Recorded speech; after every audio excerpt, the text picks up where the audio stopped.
El Ministerio Apostólico Altar de Jehová de Eclesia presenta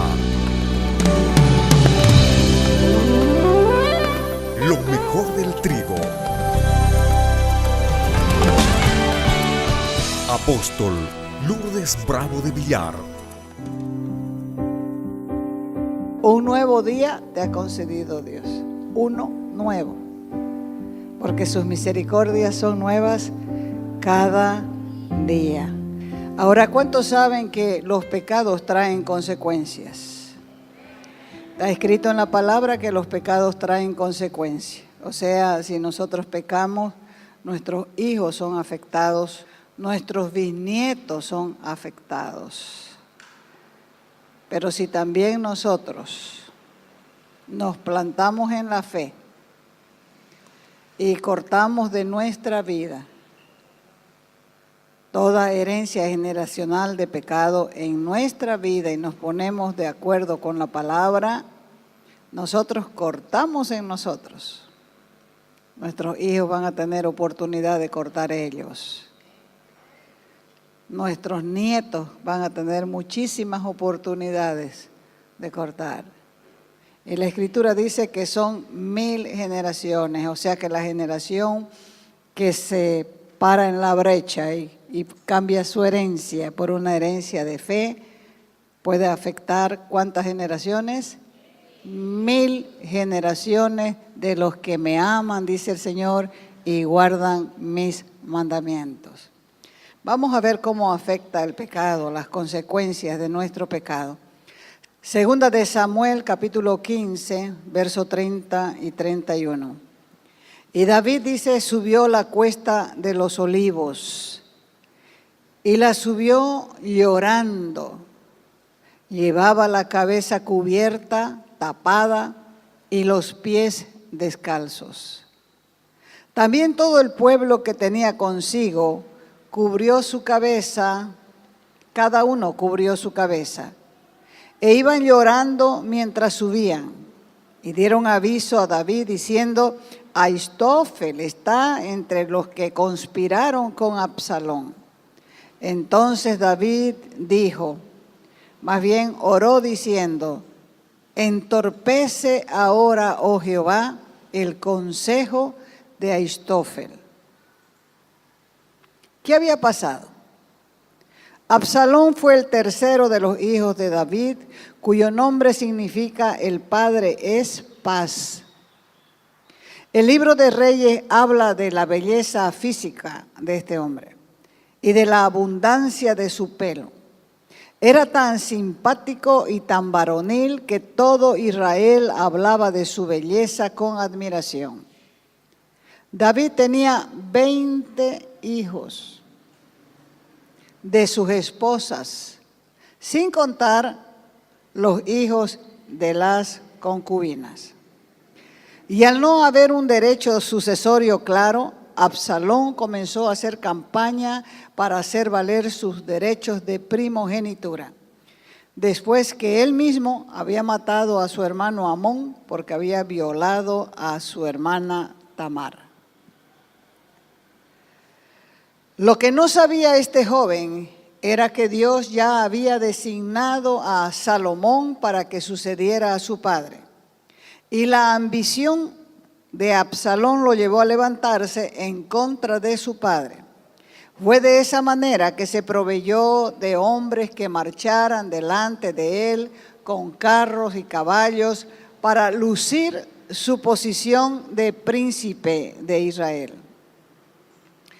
La batalla que David enfrenta ahora es la más grande de su vida. Absalón representa a aquel familiar o persona cercana que nos decepciona a causa del dolor. Absalón era ambicioso, era codicioso y se ingenió para acceder al trono como el próximo rey de Israel. Él sabía que para poder ocupar el trono de Israel sería necesario derrocar a su padre de su posición como rey. Ahora, ¿cómo iba a derrocar a un rey tan poderoso como era David. Y él pensó, si me gano el corazón de la gente, el pueblo me va a seguir. El rey David atendía los negocios y asuntos legales de la gente a las puertas de la ciudad. Era en las puertas de la ciudad que se atendía al pueblo. Y muchos de los habitantes venían trayendo sus demandas, sus juicios delante del rey. Y por lo tanto tenían que esperar. Absalón era un gran político y demagogo. También venía a las puertas de la ciudad donde la gente estaba esperando para ser atendida por su padre.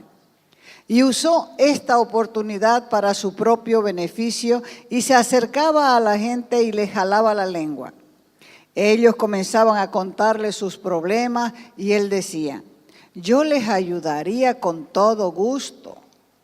Deseo ser juez de Israel por la gran necesidad que hay. Y así se ganaba el corazón de ellos. Esto era algo desacostumbrado entre los príncipes hijos del rey. Porque los príncipes hijos del rey no acostumbraban a saludar a la gente común. La gente los saludaba, pero ellos no le contestaban. Ni tampoco les daban besos. Y Absalón los saludaba, los abrazaba, los besaba y de esa manera se fue haciendo muy popular. La política, la demagogia, las lisonjas y el salamerío falso en medio del pueblo le hace creer a la gente que ciertos personajes son buenísimos, que son tan buenos y lo que están haciendo es solamente engañar al pueblo. ¿Por qué? Porque en realidad no están interesados en sus problemas, solo quieren votos. En el reino de Dios el liderazgo no se elige por votación, no se elige por promoción, no se elige por compañías proselitistas. Dios es el quien llama y otorga el lugar de servicio donde Él quiere. Este síndrome de Absalón se lo ve frecuentemente en el liderazgo en cualquier lugar y también en el liderazgo de la iglesia. Tienen este síndrome aquellos que le dicen a otros, si yo fuera el líder, aquí no permitiría esto, no permitiría aquello, las cosas fueran diferentes. Debemos ser más sabios y temerosos de Dios, porque en cualquiera de nosotros se puede manifestar un espíritu de Absalón, porque Absalón murió, pero el espíritu no, y se manifiesta en cualquier parte. Absalón continuó trabajando, maquinando, planeando y complotando en contra de su padre. Y 4 años más tarde ya estaba todo preparado para darle un golpe de estado al gran monarca de Israel. Absalón preparó una conspiración activa, eficaz, poderosa, y aún logró convencer al consejero del rey, Ahistófel, para que se una a él en su rebelión. Dice la Escritura que cuando este hombre trabajaba con el rey David, su palabra era como si fuera palabra de Dios. O sea que se reunían, los consejeros comenzaban a hablar de cierto tema y el consejo que él daba siempre era aceptado porque era considerado como palabra de Dios. Así que a este hombre lo conquistó Absalón. Pero también habían otras cosas de más en este hombre y con la familia de este hombre, que eso es otro tema, y por esa causa fue que se puso en contra de David a pesar de que trabajaba con él. Así que un día antes de manifestarse al pueblo, Absalón fue donde su padre y le dijo: papá, quiero ir a Hebrón a cumplir mis votos con Dios. Pero en realidad su verdadero objetivo era su proclamación a Israel diciendo: Absalón reina en Israel. Así que tras que David recibió la noticia del levantamiento de su hijo y que el pueblo de Israel lo seguía, él decidió de inmediato salir huyendo de la ciudad de Jerusalén. No porque fuera cobarde, sino para librar la ciudad de un derramamiento de sangre. Porque él tenía unos guerreros tan valientes que estaban dispuestos a pelear por el reino de David. Pero una guerra civil, lo único que traería sería dolor y muerte. Tras el levantamiento de su hijo Absalón, la conciencia le hizo recordar a David que esto solamente era el cumplimiento de las profecías del profeta Natán.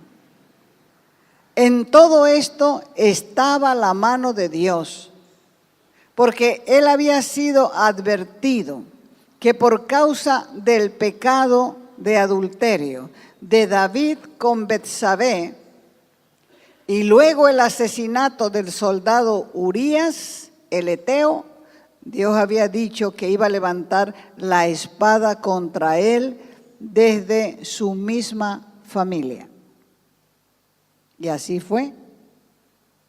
Amón violó a su hermana, Absalón lo mató. Y ahora el mismo Absalón se estaba levantando contra su padre. Dios mismo estaba cumpliendo la disciplina de David. Y en el proceso de la disciplina también vemos en David un líder, un hombre de fe y un hombre modelo. Dije que David era un gran guerrero. Pero sin embargo, este gran guerrero tan diestro decidió huir antes de sacrificar al pueblo en una batalla. Él había enfrentado a Goliat, él vivió la persecución del rey Saúl, enfrentó en muchas ocasiones a ejércitos poderosos, a ejércitos filisteos, a muchos enemigos, pero nunca planeó pelear contra su propio hijo. Nunca esperó tampoco que su propio hijo lo traicionara. No solamente era una batalla más, era una profunda crisis personal, emocional y familiar. Así que el hacer la voluntad de Dios no significa ausencia de obstáculos en el proceso. Lo que Dios sí nos asegura es que estará con nosotros todos los días hasta el fin. El rey David vivió momentos difíciles, pero al final Dios lo fortaleció, Dios lo ayudó y por eso fue capaz de entregar el trono en contraste con Saúl. Saúl persiguió a David por envidia, porque lo consideraba una amenaza, pero sin embargo David, el cantor de Israel, el guerrero, el rey con un corazón para Dios, decide abandonar Jerusalén para que no haya una matanza. David sabía que su hijo había logrado corromper a mucha gente. Eran muchos los que le acompañaban, inclusive gente importante, gente que había estado trabajando cercanamente a él. Así que cuando David salió de la ciudad con su familia, le seguían sus siervos, le seguían muchos soldados fieles a él desde su juventud. También se fue con él el sacerdote Sadok, junto con los levitas, se unieron en una caravana y trajeron consigo el arca del pacto. Y traer el arca del pacto para que se vaya junto con David, eso era muy significativo. Pues el arca del pacto era un cofre, una caja de madera cubierta de oro, y era un mueble creado para estar en el lugar santísimo en el tabernáculo. Así que el arca era símbolo de la presencia de Dios en medio de su pueblo y también tipificaba el trono de Dios. El hecho de que aún el sacerdote y los levitas estuvieran dispuestos a irse de Jerusalén con el arca para seguir a David, indicaba que ellos reconocían que la unción del Espíritu Santo aún estaba sobre David. Así que ellos sabían que la autoridad de rey, la autoridad regia, aún estaba sobre David.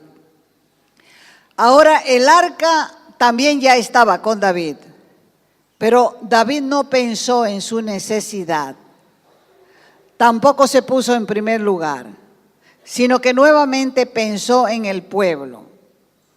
El tener el arca del pacto era una gran bendición para él, pues él mismo lo había traído de los filisteos a un lugar donde él pudiera estar en la presencia de Dios continuamente.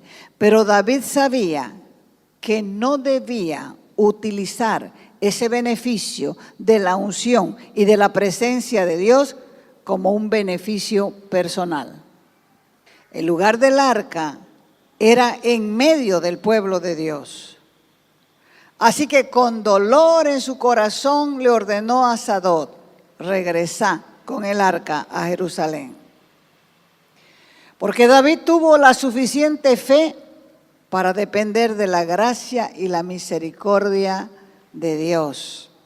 La Escritura dice que la misericordia de Dios y la gracia están de continuo sobre nosotros. Y que Dios es tardo para enojarse, pero es rico en misericordia. Así que Él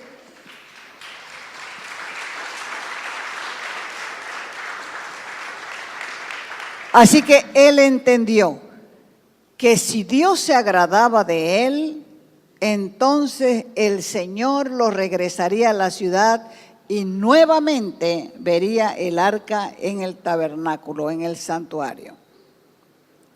Segunda de Samuel 15:30. Dice que David subió la cuesta del monte de los olivos y la subió llorando.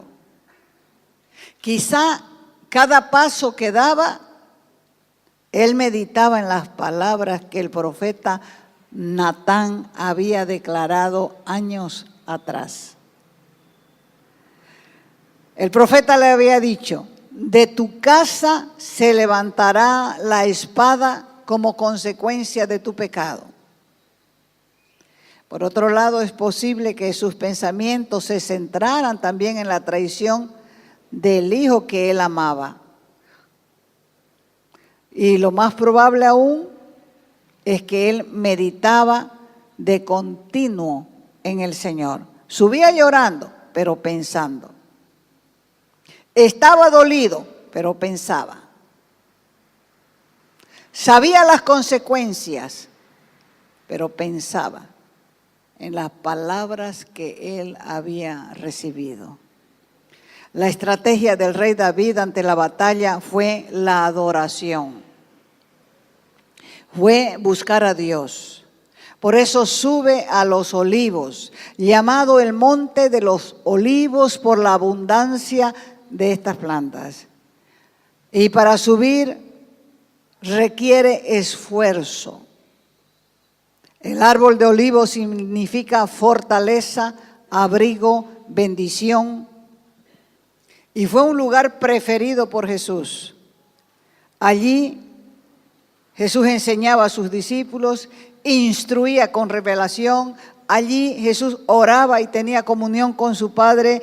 Y allí se fortaleció en oración. Fue renovado Jesús para tomar el camino de la cruz. Es interesante cómo subía el rey David. ¿Cómo subía? Llorando. ¿Cuándo es que un hombre llora? ¿Es normal ver a un hombre llorar? En los pueblos machistas menos, pero también los hombres lloran, porque Jesús lloró. Pero generalmente el hombre llora cuando el dolor es muy fuerte. Y esto muestra el dolor que tenía David en su corazón por esta traición. Y nada menos que de su propio hijo. Y él conocía lo que iba a pasar después. Él conocía las consecuencias de esta batalla. Por eso subió con la cabeza cubierta, con los pies descalzos, como los prisioneros de guerra. Los prisioneros de guerra cuando eran llevados iban llorando y con la cabeza cubierta. Él estaba como un prisionero de guerra, descalzo, con la cabeza tapada. Y no estaba como los presos que vemos en la televisión que violan a alguien y se ponen una capucha. Matan a alguien y se tapan la cara para que nadie los vea. No, no era lo mismo. Este hombre verdaderamente estaba con el corazón desgarrado. Estaba en un ascenso de dolor. Y fue el mismo dolor que sufrió Jesús cuando Él subió sabiendo que iba a entregar su vida. Por ese único motivo es que nosotros deberíamos tener un corazón agradecido para con Dios. Porque no fue fácil para Él entregar su vida. Dice la Escritura que 3 veces fue en oración al Padre, diciéndole si era posible que pase el cáliz lejos de Él. 3 veces. Pero aún así fue a la cruz. Dice la Escritura que acá en el caso de David, todo el pueblo le seguía. Y el pueblo que lo seguía también estaba llorando y estaba con la cabeza cubierta, mientras subían la cuesta del monte. Pero el rey David se entregaba a la adoración. Porque cuando David llegó a la cumbre del monte para adorar allí a Dios, llegó Usai, arquita, y le salió al encuentro con alimento. La Biblia nos enseña esto una y otra vez para que nosotros nos fortalezcamos adorando al Señor y aprendamos a contemplar su grandeza en vez de detenernos a mirar los problemas. El Señor Jesús dijo, problemas siempre van a tener. En el mundo tendréis aflicción. Pero confíen, yo he vencido el mundo. Así que no vamos a solucionar nada preocupándonos por los problemas, porque problemas siempre van a venir. Usai significa el que se apresura. Usai era un siervo incondicional de David, que se identificó con la condición del rey. Y se apresuró a buscarlo y a manifestarle su propio apoyo. Y este hombre sería un instrumento posterior para la victoria. Porque mientras adoramos, Dios se ocupa de nuestra situación y nos bendice. Y Usai tenía 80 años. La cumbre nos habla de la cima, de la parte más alto del monte, lo que normalmente se llama en las alturas. Allí se construían las fortalezas, los lugares de protección. La adoración es cobertura, la adoración es protección. Dios se levanta a tu favor y la Biblia lo enseña cuando estamos en las alturas. Él va a buscar quien se levante en tu ayuda mientras vos estás adorando en las alturas. Hay una enseñanza que dice que David fue en esta ocasión que cantó el Salmo 3. Era un tiempo difícil y él expresó: mas tú, Jehová, eres escudo alrededor de mí, mi gloria y el que levanta mi cabeza. Clamé a Jehová y él me respondió. Las crisis deben empujarnos a fortalecer nuestra vida de oración. El aliado de Absalón, Ahistófel, significa hermano de hablar necio, loco, ruina, necedad. Y sin embargo era un consejero del rey David. Pero ahora estaba cumpliendo su nombre. Se había vuelto necio, loco, ruin. Y se había convertido en consejero de Absalón. ¿Y David qué hace? Ora. Si bien David fue humillado al tener que dejar su trono, él delante de Dios ascendía en honra mientras subía al monte. A los ojos de todos sus súbditos, él estaba perdiendo la gloria y el honor. Pero a los ojos de Dios, David crecía en estatura espiritual, porque en el reino de Dios crecemos cuando menguamos para que Cristo crezca en nosotros. Así que a pesar de que David había cometido grandes pecados en su vida, lo que lo hizo un líder diferente a los demás reyes de Israel es que siempre estuvo dispuesto a humillarse ante Dios. Y al tener un corazón conforme al de Jehová, David pudo sostenerse en la disciplina y en la disciplina del Todopoderoso, sin perder su disposición para adorar, sin perder su amor por Dios, porque su amor por Dios no estaba condicionado a las riquezas o a la gloria de la corona real, sino que su tesoro más grande era Dios mismo. Así como fortaleció el Padre a Jesús en el monte de Getsemaní, así también fortaleció a David. Así como Jesús recibió un nombre que es sobre todo nombre y la exaltación hasta lo sumo, así también David fue restituido al trono de Israel. Entonces, ¿qué es lo que quiere Dios con nosotros a través de esta enseñanza? Dios quiere recordarnos que en el monte de Jehová podemos enfrentar la crisis, los problemas, las decepciones y todas las circunstancias que nos causan dolor. Él quiere que aprendamos a adorarle y a elevarnos por encima de nuestras dificultades, por encima de nuestros problemas, en comunión con Dios. Así como hacen las águilas cuando hay tormentas. Vuelan por encima de las tormentas. Solamente aquellos que leen la Escritura con entendimiento y con sabiduría van a adquirir consejo en la misma palabra para la situación en que están viviendo. Va a poder decirle al Señor: escóndeme en tus manos hasta que pasen los quebrantos.